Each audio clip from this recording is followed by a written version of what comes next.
تو جے زندہ آسی دسو کدو آسی. اب کتابوں میں تو ایسی بات ہوتی کوئی نہیں، یہ تو سارے کوڑ کپاڑ. ہاں یہ جو ٹی وی پر بیٹھ پر کتابیں لکھتے ہیں آج کل بہت حساب کتاب والے، وہ اگر آپ کے مقدر میں کسی بندے کی قسمت بنانا تو اپنی کیوں نہیں بناتے؟ یہ روڈ ٹی وی پر چاخ مارنے کیوں آ جاتے ہیں؟ بھائی اگر مقدر آپ بتاتے یہ کر سکتے ہیں تو اپنا ذائنچہ تیار کریں نا، اپنی تقدیر کو سیدھا کریں. بہرحال ایسا کتابوں میں کوئی نہیں ہوتا ہے جی. تعویذ حضور کی سنت ہے، دم سرکار کی سنت ہے. بزرگوں کے پاس جاتے ہیں، وہ پڑھ کر دم کریں، اللہ کا کلام، اللہ شفا دے، یہ حضور کی سنت ہے. شفا دینا تو اللہ کی مرضی نا، وہ دے یا نہ دے. آپ دعا کرتے ہیں نا اللہ سے، آپ کو یقین ہے اللہ قبول کرے گا؟ بھئی یہ تو اس کی مرضی ہے، وہ قبول کرے یا نہ کرے. اب مانگنے والے کا کام ہے صدا دینا، دروازہ کھلے یا نہ کھلے، بھیک ملے یا نہ ملے، اس نے اپنا کام کرنا ہے. اب دم کرتے ہیں، فائدہ دینا اللہ کا کام ہے. یہ بھی سرکار کی سنت ہے، تعویذ لکھ کر دینا. علامہ ابن عبد ربی نے العقد الفرید کے اندر لکھا کہ حسنین کریمین بیمار ہوئے، سرکار نے تعویذ لکھ کر ان کے گلے میں آویزاں کیا. یہ سرکار کی سنت ہے. وہ فائدہ ہوگا یا نہیں یہ تو نہ حضور کے اختیار میں ہے، یہ تو اللہ کے اختیار میں ہے. وہ اللہ کا اختیار ہے. سب اسی کی بارگاہ میں، حضور بھی اسی کی بارگاہ میں درخواست کرتے ہیں، سارے لوگ اسی، اگلا کام اس نے کرنا ہے. سوچنے لگے وہ کتابوں میں تیری گل ہونی کوئی نہیں. تو میں نے اگر مائی کو بتایا کہ تیرا بیٹا فوت ہو گیا، فلاں معاذ میں مارا گیا، کل وہ زندہ آ گیا، تو میری ویلیو کیا رہ جائے گی؟ میں نے اگر مائی کو بتا دیا کہ تیرا بیٹا زندہ ہے، وہ آ جائے گا، کل ٹیلی گرام آ گیا، بس 6 مہینے ہوئے تیرا بیٹا فوت ہو گیا تھا، تو پھر کیا ہوگا؟ اب مولوی صاحب سوچنے لگے میں اس کو مائی کو کیا جواب دوں. کتاب کھولی ہوئی تھی، ورقے الٹ رہے ہیں، کبھی آگے کر رہے ہیں، کبھی پیچھے کر رہے ہیں، کبھی آگے کر رہے ہیں، کبھی پیچھے کر رہے ہیں، اور اصل وہ مطلب نہ پڑھنا نہیں، سوچ رہے تھے وہ میں مائی کو جواب کر دوں. مائی نے دیکھا مولوی صاحب کیا بات ہے، بڑے ورقے الٹنے کی گل ہے کہ مائی کے دساں کتابوں میں رولا ہی رولا. میں کہ دساں کتابوں وچ رولا ہی رولا ہے، نہ تو کوئی ایک کلیئر گل ہے کو زندہ ہے، نہ ایک کلیئر کو بات آدھی کہ فوت ہو گیا. تو بات یہ ہے کہ صحابہ کے دور میں تو رولا ہی رولا ہے. سمجھ گئے؟ اس کا مطلب ہے کہ صحابہ کے دور میں اس بات پر سب کا اتفاق ہے کہ یہ مسئلہ کسی پر اتفاق نہیں، اس کے غیر یقینی ہونے کا. اور شیخ محقق فرماتے ہیں این جا کے اجماع مذکور است برآں افضلیت ظنیہ است. یہاں جو اجماع کا ذکر کر رہے نا کہ اجماع ہوا، اجماع اس پر ہوا کہ کسی کی بھی افضلیت یقینی نہیں. بات سمجھ گئے؟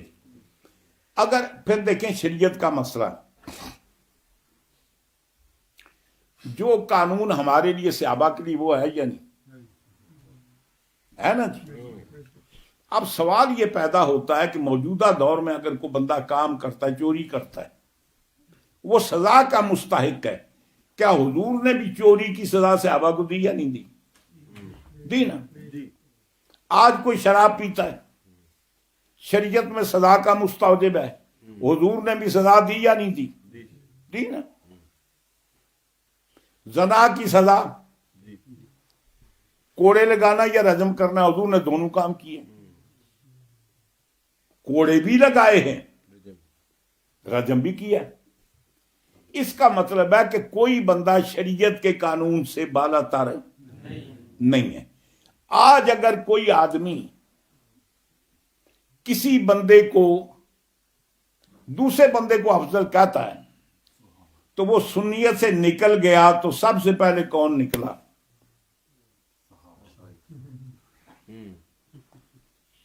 پھر سنیت کا جنازہ نکلا یا نہیں؟ سب سے پہلے کس کو نکالیں گے؟ سب سے پہلے جس نے افضلیت کا انکار کیا.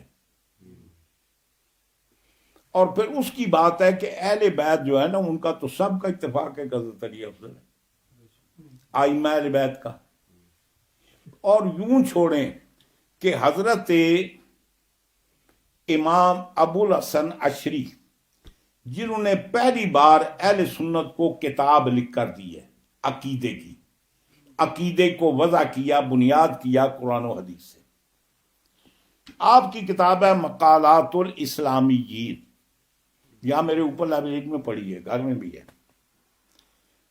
اس کے اندر وہ اہل سنت کے طبقات لکھتے ہیں، سب کے انہوں نے ذکر کیا نا.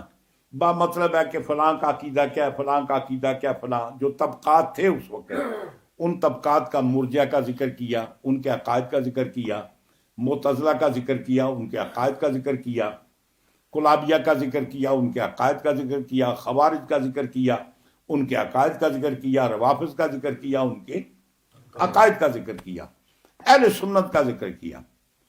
آپ فرماتے وقال قائلون، یہ اہل سنت کے طبقے کتنے؟ 5. اہل سنت کے طبقے کتنے؟ 5. تو پھر سنیوں کا اجماع کدھر سے آج؟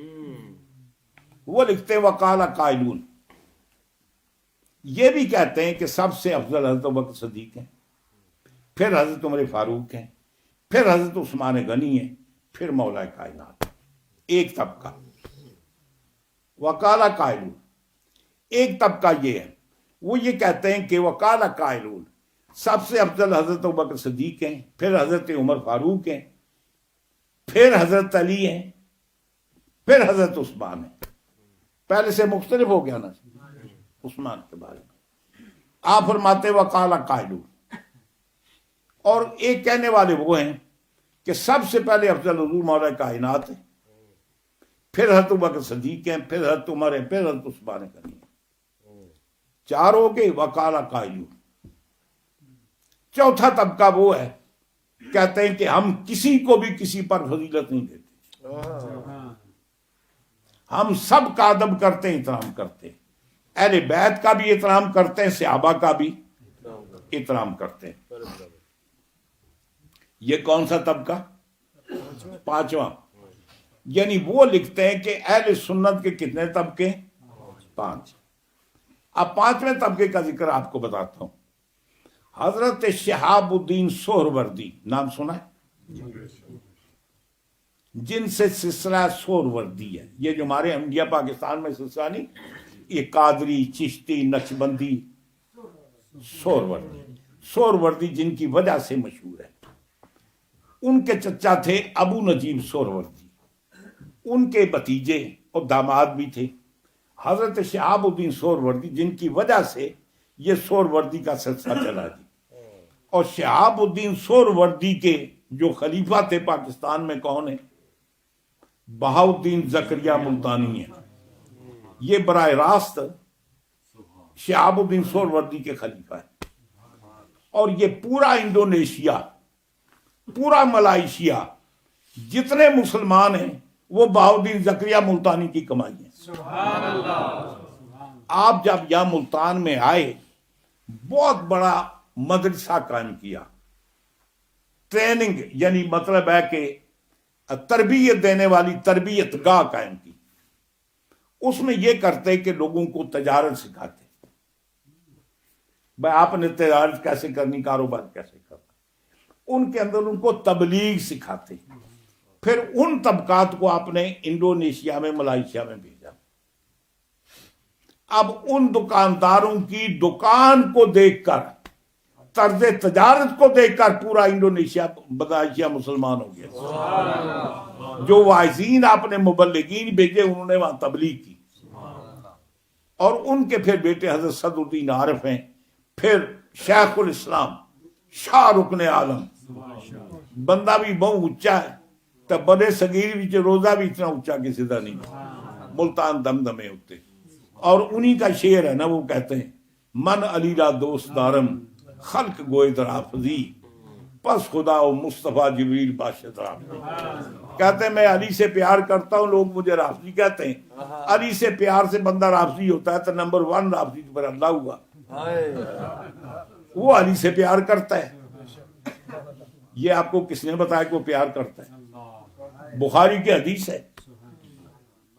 آپ نے غزوہ خیبر کے موقع پر آپ خیبر کے موقع پر جب علم دیا تو فرمایا لَأُوتِيَنَّ الرَّایَةَ غَدًا رَجُلًا یفتح اللہ علی یدیہ یحب اللہ ورسولہ ویحبہ اللہ ورسولہ. نعرہ تکبیر، نعرہ رسالت، نعرہ حیدری. کل میں ایسے بندے کو علم دوں گا جو بہترین جوان ہے، اللہ کے اس کے ذریعے فتح بھی عطا فرمائے گا. یہ بھی بشارت دی. اس کی کوالٹی کیا ہے؟ یحب اللہ ورسولہ، وہ اللہ سے پیار کرتا ہے، اللہ کے رسول سے پیار کرتا ہے. وَيُحِبُّهُ اللَّهُ وَرَسُولُهُ. ان کے عقیدے کا بیان. اب عقیدے کا بیان کرتے ہوئے دیگر باتیں بیان کی. حضور کے بعد افضلیت کا ذکر آئے تو ذکر کرتے ہیں. آپ فرماتے ہیں امسک عن التفضیل. آپ فرماتے ہیں کہ ہے میرے مرید، فرماتے ہیں فَإِن قَبَلْتَ نُصْحِي، اگر تو میری نصیحت قبول کرے نا تو کیا کر؟ امسک عن التفضیل. پھر کسی کو کسی پر فضیلت دینے سے کیا کر؟ رک جا. کسی کو کسی پر فضیلت نہ دے. لا یکرمک ان تفضل احدا علی الاخر. وہ تیری اس میں کوئی عزت نہیں ہے کہ ایک کو دوسرے پر تو فضیلت دے. ولا یکرمک، اور یہ بھی تیری کوئی عزت نہیں ہے ان تحب احدا علی الاخر، ایک کو دوسرے سے زیادہ پیار کرے. یعنی مطلب ہے اس کا برملا اظہار کرے. محبت پر تو بندے کا اختیار نہیں ہوتا نا، یعنی اس کی محبت کا اظہار کرے، اس میں بھی تیری کوئی عزت نہیں، اس میں تیری کوئی عزت نہیں. اگر تو کیا کام کرتا ہے کہ محبت کرتا ہے تو سب سے یکساں کر، اعلان برابر کر. فضیلت کسی کو کسی پر فضیلت نہ دے. فَإِنْ خَامَرَ بَطْنُ کا، اگر تیرا ڈھڈ اے بعض بندے نا جی کو گل سنن نا جی تو سوچتے ہوں جب تک میں بیان نہ کرا نا اے میرے ٹھڈو درد نہیں جاتا. بعض بندے مجبور ہوتے ہیں، مشہور یعنی وہ پیٹ میں بات رکھ نہیں سکتے. وہ بھی کہتے ہیں وَإِنْ خَامَرَ بَطْنُ کا، مطلب ہے کہ اگر تیرا ٹھڈ یہ برداشت نہیں کرتا، تو دل دی گل کڈنا چاہتا ہے تو پھر باہر نہ دس. اجعلہ من اسرارک، اور جڑی کئی گلاں تو ٹھڈ بھی چھپائیاں نا یہ گل بھی انہاں وچ چھپا لے، اظہار نہ کر. بل یکرمک، عزت کیا ہے؟ عزت تیری یہ ہے کہ تمام کے ساتھ پیار کر اور محبت کر. یہ وہ پنجواں عقیدہ، یعنی کسی کو کسی پر فضیلت نہ دو، سب سے پیار کرو. تو بہت بڑے رافضی ہو نا، بڑے تفضیلی ہو. اور یہ بھی عجیب بات ہے، آپ کو بتاؤں، یہ باب تفعیل کا سیغہ بیان کرنا اور بات ہے. یعنی اس میں تفضیل کے ساتھ، اس میں منصوب کے ساتھ کسی فرقے کا نام تفضیلی رکھنا، یہ مقالات الاسلامیین امام ابو الحسن اشعری ان کی کتاب ہے. سارے فرقوں کا ذکر کیا، اس میں کہیں تفضیلی کا ذکر نہیں ہے. انہی کے شاگردوں کے شاگرد استاد ابو منصور بغدادی، وہ بھی میرے پاس لائبریری میں اوپر پڑھی، الفرق بین الفرق. انہوں نے مسلمانوں کے سارے فرقے کو 400-500 بیان کیے، اور پوری ڈیٹیل میں کہیں تفضیلی کا ذکر نہیں. دور نہ جائیں قریب آتے ہیں. یہ ابو زورہ مصری مصر کے اندر اعلی یونیورسٹی میں کلیہ شریعہ کے وہ استاد تھے. انہوں نے بہت ساری کتابیں لکھی اور یہ پیر کرم شاہ صاحب ازرینی یہ ان کے شاگرد ہیں. اور پہلے بندے وہ ہیں کہ جنہوں نے خاتم النبیین 3 جلدوں پر آپ کی کتاب ہے اب امام ابو زورہ مصری کی، اس کے اندر بڑی تفصیل کے ساتھ سیدنا حضرت ابو طالب علیہ السلام کے اسلام پر گفتگو کی ہے. اور یہ جو ضیاء القرآن پیر صاحب کی ضیاء القرآن کے اندر جو ایمان ابو طالب پر آپ نے گفتگو کی ہے، یہ سارے کا سارا ابو زورہ کا ترجمہ ہے. وہ جو انہوں نے کتاب میں لکھا نا اس کا ترجمہ. اتفاق سے پیر صاحب جب کتاب لکھ رہے تھے تو کتاب یہ میں نے بھیجی تھی، یہ ابو زورہ مصری کی. ان کی کتاب ہے مذاہب اسلامیہ، اسلام کے مذاہب سب کا ذکر کیا، حتیٰ کہ بریلویت کا ذکر کیا کہ یہ کوئی نیا مذہب ہے، لیکن تبدیلی کا ذکر کہیں نہیں کیا. یعنی وہ لکھتے ہیں کہ بعض مذہب ہیں جو انڈیا سے پیدا ہوئے، قادیانی ہے، بریلوی ہے، فلاں ہے. اب یعنی مطلب مذاہب اسلامیہ کے اندر یہاں بھی ہوگی کتاب، اس کے اندر بھی آپ نے کوئی تبدیلی کا ذکر نہیں کیا. یہ اختراع جو ہے نا یہ ہمارے ہاں بر صغیر کی ہے. بنیادی طور پر بات یہ ہے ہمیں حضور کی ہر نسبت سے پیار کرنا ہے. اہل بیت سے پیار کرنا ہے کہ حضور کا خاندان ہے، حضور کا خون ان کے اندر گردش کر رہا ہے، یا حضور کا خون ان کا خون مشترک ہے. صحابہ سے اس لیے پیار کرنا ہے کہ انہوں نے سرکار کی صحبت پائی ہے، سرکار کے لیے قربانیاں دی ہیں، گھر چھوڑے، در چھوڑے، جام شہادت نوش کیے، مال و متاع قربان کیا. ان سے ہم پیار کرتے. ہمارے پاس وہ پیمانہ نہیں ہے کہ ہم تولنا شروع کر دیں اے اتنا بڑا ہے تو اتنا کٹ ہے. جب کسی کی فضیلت بیان کریں گے تو مفضول کی کمی کو بیان کرنا پڑے گا. اور کلام پاک میں اللہ تعالیٰ نے ہمیں سبق دیا، تلک الرسل فضلنا بعضهم علی بعض. یہ تو اللہ نے نہیں فرمایا تلک الرسل خففنا بعضهم علی بعض. قرآن نے یہ نہیں کہا انہوں نے بعض کو بعض سے نیچے درجے پر رکھا. فضیلت کا بیان بنایا، فضیلت بیان کرو، مقابلے میں دوسرے کی کمیت کو بیان مت کرو. یہ جو تقابل کرنا شروع کرتے تو شریعت مطالعہ کے اندر کوئی ایسا بنیادی عقیدہ نہیں ہے.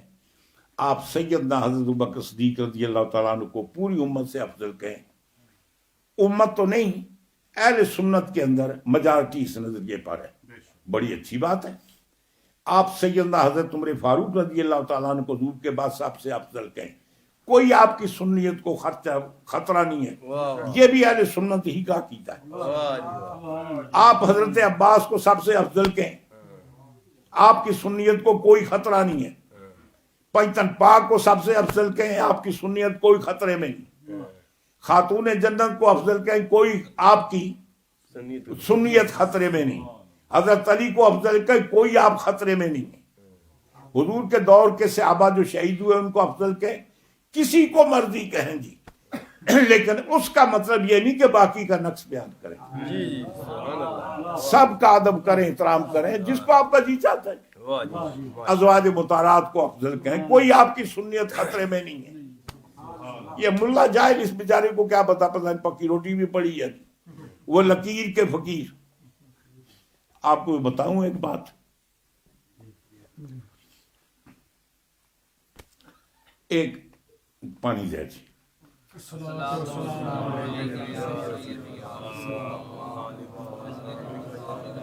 یہ جناب تن پائے گا تو میں چھوڑ دینا جی. بندے کو نہیں جا رہے، تو ہی جا رہے ہو. بندے بھی کو نہیں جا، سارے بیٹھے سارے کر رہے نا، ان تو اندر ہی نہ کرنا. ہاں جی.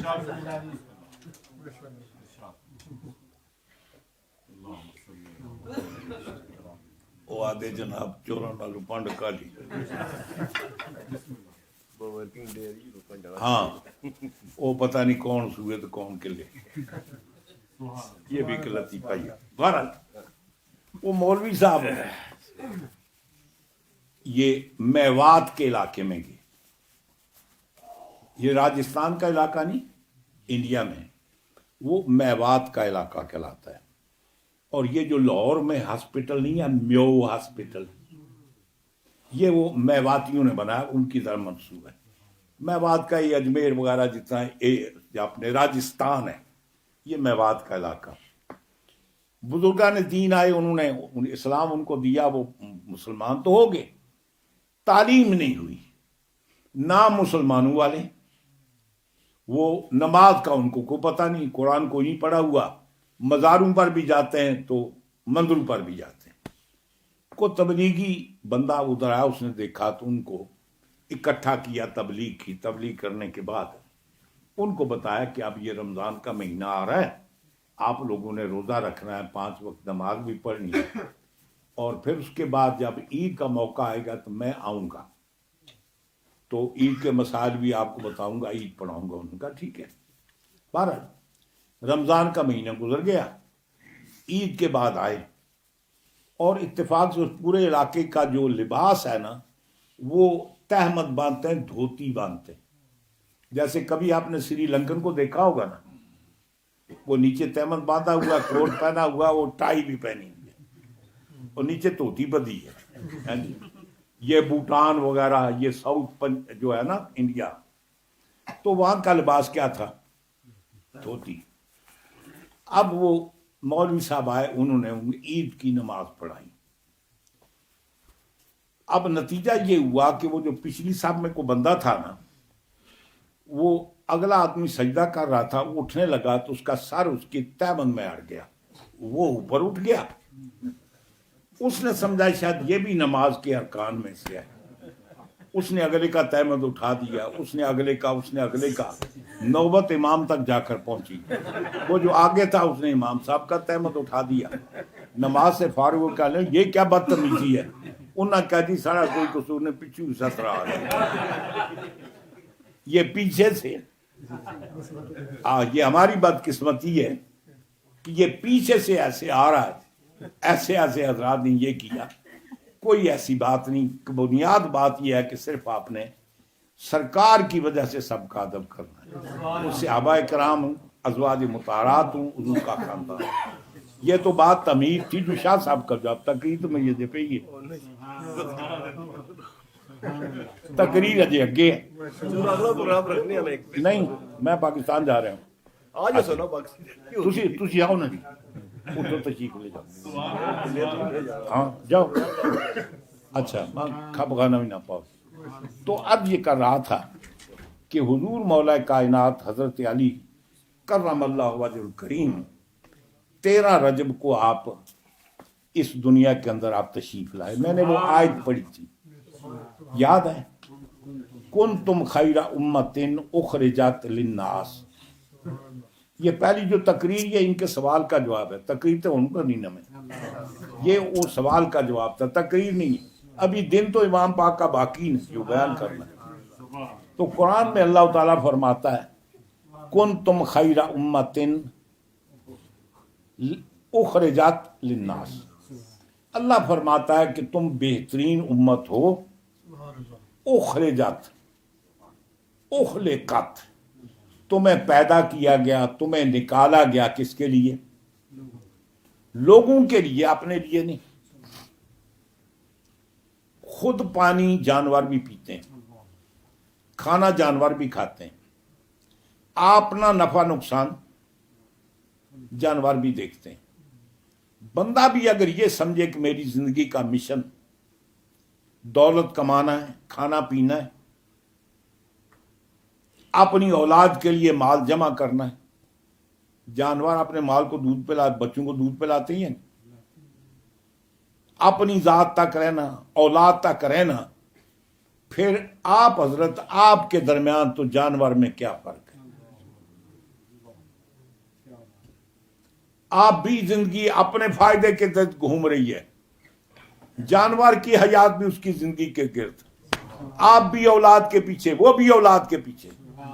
تو آپ یہ بتائیں فرق کو بینکم و بین الحیوانات، پھر آپ کے اور جانور کے درمیان کیا فرق ہے؟ وہ فرق اللہ بتانا چاہتا ہے. فرمایا کہ میں نے عقل اس لیے نہیں دی کہ جانور بن جاؤ، جانوروں سے ممتاز کیوں کیا ہے؟ اس لیے کہ اخرجت للناس، تم اپنے لیے نہیں، اس خلق خدا کے بہبود کے لیے آئے ہو۔ تم بہترین امت اس لیے نہیں کہ اچھا کھاتے پیتے ہو، اس لیے بہترین امت ہو کہ تمہاری تخلیق لوگوں کے فائدے کے لیے ہے۔ اب لوگوں کو کیا کرتے ہو؟ تَأْمُرُونَ بِالْمَعْرُوفِ وَتَنْهَوْنَ عَنِ الْمُنکَرِ، تم لوگوں کو اچھائی کا حکم کرتے ہو، برائی سے لوگوں کو روکتے ہو۔ یہ اللہ تعالیٰ کس کی کوالٹی بیان کر رہا ہے؟ حضور کی امت کی۔ اب میں آپ سے پوچھتا ہوں کہ آخری امت کون سی ہے؟ حضور کی ہے نا۔ عیسیٰ علیہ السلام کی امت پہلے گزر گئی، موسیٰ علیہ السلام کی امت پہلے گزر گئی، 1,00,000 کم و بیش 24,000 جو انبیاء کرام تشریف لائے ان کی امتیں پہلے۔ اب ہماری تو اس امت کی طرف سے ان کو کوئی بینیفٹ ملا ہے، کوئی فائدہ ملا ہے؟ کوئی نہیں۔ مثال کے طور پر آپ کی موجودگی میں جو ہے آپ اس کو فائدہ پہنچا سکتے ہیں، بعد میں آئے اس کے لیے فائدہ پہنچا سکتے ہیں، جو پہلے گزر گئے آپ ان کو کیسے فائدہ پہنچا سکتے ہیں؟ اب ظاہر بات ہے کہ یہ تو قرآن کہہ رہا ہے نا، یہ میرا کلام تو نہیں، قرآن کہہ رہا ہو جاتے للناس۔ اب لفظ ہے الناس، ناس کے اوپر الف لام ہے، یہ الف لام جنس کا ہے یا استغراق کا ہے، دونوں ہو سکتے ہیں۔